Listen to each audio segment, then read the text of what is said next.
Alright everybody, welcome back to the channel. This is Rob here. And today, we're talking about the Eternals. I am taking a break from taking a break, peeking my head out from under the rock where I'm under that rock. I'm working on the future direction of this channel before I come back fully on the 19th with a bunch of new stuff. There will be a video coming up in the next day or so explaining everything that happened, why it happened, what's going on, where we're headed.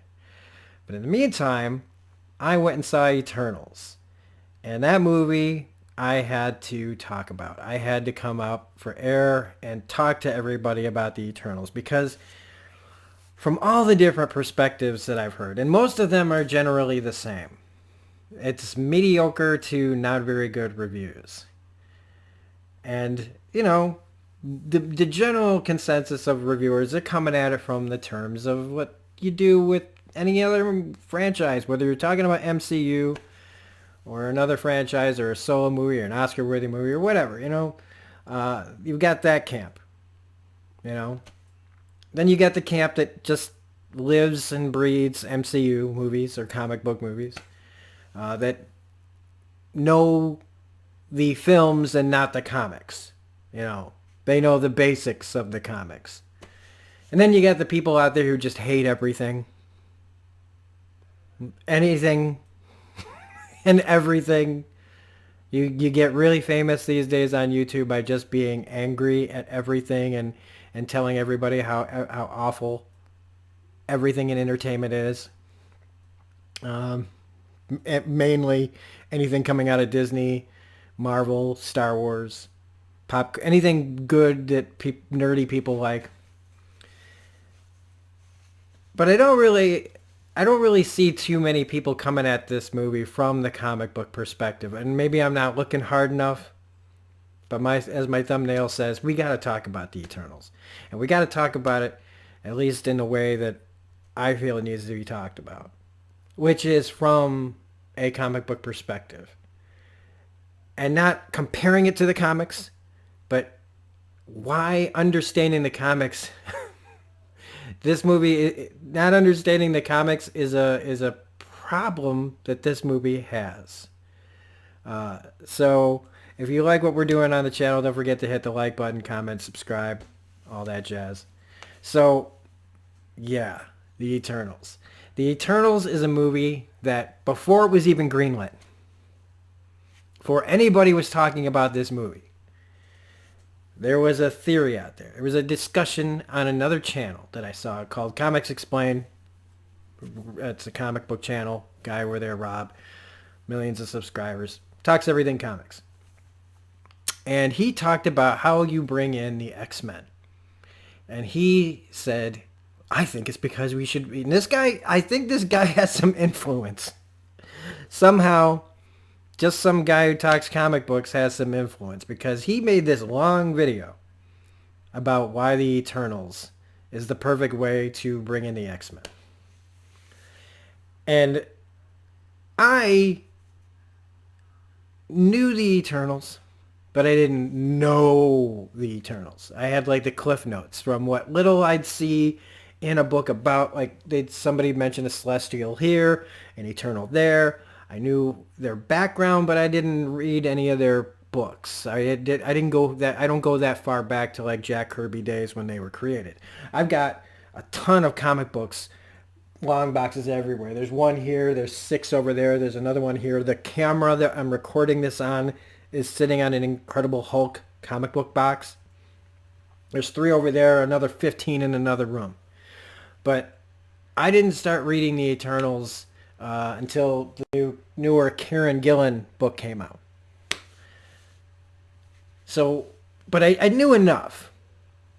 And when I heard that this person was really pushing for the Eternals, I was like, no, we don't need an Eternals movie. Most people, you know, we thought Marvel was taking a big risk when they made Guardians of the Galaxy. And it turns out that they gambled and they found gold. A lot of people consider Guardians of the Galaxy, you know, there's a group of people that consider Guardians of the Galaxy the best in the MCU. I'm More like they're a little bit down, but they're not at the bottom or anything. I like them pretty good. But the reason that they're successful, I think, with a bunch of characters that nobody ever heard of, is you've got James Gunn. You've got a great tone. You've got a great soundtrack. You've got a great cast. It's fun. It's a fun movie. If this hadn't been, if that hadn't been fun, if there hadn't been a very mass audience appeal to it, I don't think we'd even see this movie. But whatever they did, they nailed it, and people love those movies, and they are chomping at the bit for the third movie and the Christmas special that's coming. But the Eternals is a whole other animal. The Eternals might be dealing with kind of cosmic stuff on Earth, but the tone of the characters in the comics, maybe not so much, in the Kirby days, maybe they were a little bit more, I don't know, like, as much about it, like, tonally wise, but they're serious characters. What they're here for, what they're doing, what their motivations are, all the different personalities in this group of people are very varied. And I really feel like, and I don't know if anybody understands what I'm gonna, if I, by saying this, if you'll get it, some of you probably will, is that I always felt like the Eternals belonged would fit really well in the DC universe. There's a kind of serious tone to them that I see a lot in like cosmic type characters over there. They're not, the Guardians are a wild fun bunch. These people deal with some pretty serious things. They're here, like, I'm not going to spoil anything from this movie, but on the surface, they are here to protect us from these things called deviants that would kill us all. I mean, we're not supposed to know about them, and once all the deviants are gone, they're waiting for their orders from the Celestials to leave and go to the next planet and do the same thing.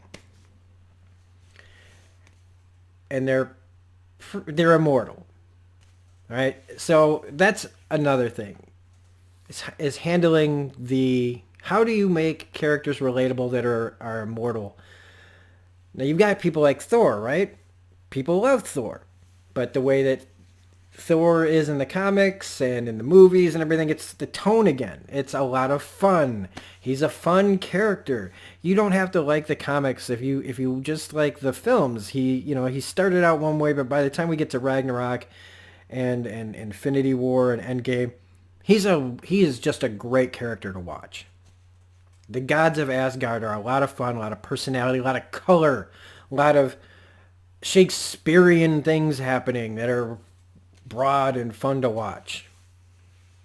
Those gods, the alien gods, they got a lot of personality. These immortals, they've been here watching over us for millennia, thousands of years. They call it 7,000 in here, but potato, really. I mean, I know there's a huge difference between 7,000 years and a millennia, but oh yeah, it's like 7,000 to like 7 million. Yeah. I'm not going to start getting into time shit. So they look at us as the caretakers of us. They look at us as we are their children. They are slightly above us. They talk about us. They look at us, and it is kind of like, what if gods were walking amongst us? There's a little bit of relatability issues to that. They seem like regular people that you wouldn't really notice walking down the street. They don't draw attention to themselves necessarily to most people on the planet. And so they're not big and brash characters like Tony Stark or the Hulk or Thor or, like characters that are bigger than life, because they don't advertise that they're heroes. They don't advertise that they're here. They're more like the X-Men working behind the scenes where people don't know about them. It's the whole point. They're not supposed to be here and interfere with our conflicts. like our wars and things. They're just here to help keep us safe from deviants, and watch us, grow technologically wise. So I remember when I was in the theater watching these characters. A kid's like, I'm bored. And the thing is like, I can't fault the kid. I can't fault people that find this movie boring. Because it is a lot to take in, a bunch of characters that you don't know. There's 9 of them, right? 1, 2, 3, 4, 5, 6, 7, 8, 9. There's like 10 there, but I think one of them is the valet, if you know what I'm talking about. But when as I've been reading all the, I once I knew that this was greenlit, I went and dove in and I read a lot more stuff. And what people are complaining about as far as character is actually pretty spot on. And as far as comic book movies goes, this is one of the most accurate depictions I've ever seen. It's coming from a hardcore comic book person. I love the Eternals. I love this movie. I didn't know I would be saying that. I didn't know that when I sat down and watched this movie that I would have a smile on my face through the whole thing, because it was hitting me right where I live. Not like I smile at during other movies and stuff. This was a different kind of enjoyment I was getting, because I was literally seeing everything, almost everything that a character was, be there. And then they add a little bit of stuff to these characters so that a mass audience can try to relate to them a little bit more, give them a little bit more personality, like characters like that Kumail Nanjiani plays, like Kingo. But the other part, the reason I was smiling is because all the eternal aspects about them, what they're really like, what their motivations are like, who they are as a group, all that stuff is in here. And each time something that would happen that completely fits the way things go in this world for them, I was just, oh my God, they're doing this. Oh my God, they're doing that. They're showing this. They're telling that. But the thing is like, the most people aren't going to know that. Most people aren't going to know that that's something that they would do and say, because this is the first time they're seeing them. They don't have a point of reference. Some people are like, wow, that guy's just being a dick or whatever. And it's like, no, but you don't understand. This is the kind of movie that not reading the books, not knowing the characters really does kind of hurt this movie. But again, like I said, as a pure comic book fan, this was like this. If more MCU movies were like this, first there probably wouldn't have been an MCU, because if they all had this kind of tone, this wouldn't have gotten very far probably. They probably would have scrapped it and started over, or who knows where we would be right now. But this, for me, was like a breath of fresh air.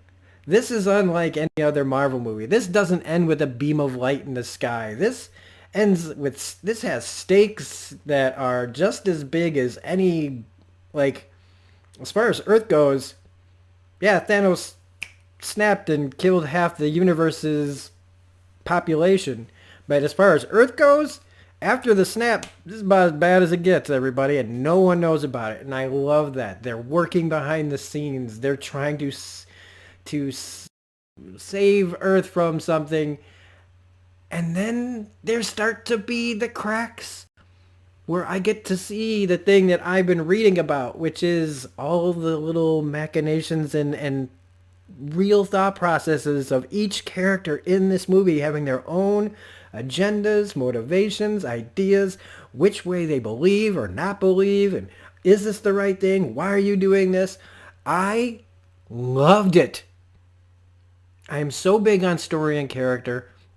There's so many movies that I would normally not give a chance to, and then when I see them and they get me by the story of the characters, and I'm so happy to be proven right or wrong. And this is one of those movies. I didn't think I wanted this. I didn't think that this was a necessary movie, and now after seeing it, it is so necessary. Now, that anybody that's not a big comic book fan and is not into the lore of a lot of the really we're into the real niche stuff here with Eternals, and we continue with the post-credit scenes. Kit Harington is a character that, again, most people don't know, and if they say they do, they're probably lying. Because again, comic book people know who Kit Harington is supposed to be in this movie. And the only reason anybody else who doesn't read comics knows just Googled it or went on the Wikipedia and went, ooh. Okay? So like in the post-credit scenes, if you're not a comic book fan, you're not really going to know what the fuck is going on. You're just going to know, oh, hey, this actor is here or that person's, there's no everybody's going to be like, what does this mean? I have no idea what this means. But I was all loving it. I mean, I didn't really care about the actors playing the characters that are introduced in these post-credit scenes, but I liked what it meant for the future. And that's another thing, is that this movie, unlike Black Widow, which was a bungled mess from beginning to end, from why it wasn't after Civil War to the whole thing with the contract disputes and why it was on Disney Plus and blah blah blah. And then the movie itself just being a whatever. And then you have Shang-Chi that while it was really, really entertaining, this movie to me is the best of the three because it hits me in the comic book feels, man. It gives a comic book purist exactly what I look for in a comic book movie. It doesn't, would it be great if I could talk about a Spider-Man movie I want to be able to talk about No Way Home like I do like I'm thinking about Eternals. The only other time that I felt kind of like this is when I was watching the Captain America trilogy where I thought, man, they've really got Steve Rogers right. And Eternals is up there now. Eternals is probably in my top 5 movies now. Easily. Right, like, because right now for me it's still like Winter Soldier, Civil War. Eternals might be like number 4 or 5. And I just didn't expect to be saying that. And as far as the cast goes, right, because there's been some issues about the cast and how they were played. Let me tell you something. These actors, from comic page to the screen, other than adding some, like I said earlier, some bits to make them appeal a bit more to a mass audience who doesn't know them, these are the characters from the book. Each actor brings a bit of their personality to the character, but they keep the core of that character intact. Angelina Jolie is one of the most famous people in the world. And she doesn't overtake this movie. Why? Because it doesn't need her to. We don't need her to. What we need is an actress with gravitas to play an important role, but not outshine anyone else. And I think that's when you can get people like Angelina Jolie, or I think it. I'm trying to say this properly. This could have become just her movie. If she walked in and said, okay, I'll be in this movie, but I want this, that, and the other. It says to me a lot about her being able to play a supporting role in an ensemble of this many people where she's the most famous. You got Salma Hayek in here, who is pretty famous. And you've got, Richard Madden and Kit Harington and Kumail Nanjiani. But, you know, a lot of these are relatively lesser known people. And I think that her not the her playing the role the way she played it and was asked to play it, right? I thought that if you were expecting her to be this person who just kind of is Angelina Jolie, right? Lara Croft, Tomb Raider, Mr. and Mrs. Smith, big personality. We'd be looking at a different movie. The fact that she's willing to be a part of an ensemble, and I'm running around in circles about this. Everybody has their part to play. Everybody gets a lot of equal time. And I think everybody's great in it, and everybody at their core is these characters.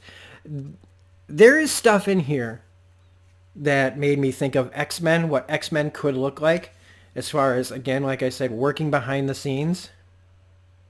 Like how I always saw the X-Men is a lot of times before they became like what they are now, like Krakoa and everything. But like in the 60s, 70s, and 80s, right? They were kind of whispered about. There were the Senate hearings about mutants and everything, but the school and everything was... The X-Men were this private team that went around and helped and weren't necessarily known. I like that. I think that there's... When I see this, I see what can happen for them. What I also see in this is what Justice League could have been like if they had taken their time with it. There's stuff in here because you know, every one of these characters has powers. Laura, one of the things that really stands out for me is Lauren Ridloff's character, who's super speedy. Her name is Makari. What she did in here, I wish that they had been able to accomplish with The Flash and any DC property. The way that they showed how she runs and what she does with her abilities, it was exciting. And it didn't need all that fucking lightning. I really liked these characters, and I feel like I'm in the minority, but again, it helps when you know the source material. And I still think that is such a huge thing that this movie lacks. Because your average person isn't going to go out and read the Karen Gillan Eternals books. They help. They definitely help. But I dug this from beginning to end. I don't fault people for not liking this movie. But I hope I pointed out some reasons I think why it's not hitting with people. And I hope I did it in a way that is a little bit different perspective than what you've been hearing from most other people. And that's all I'm going to say about it. I could go on and on. Literally, this is like the fourth or fifth take. I actually recorded this on OBS twice.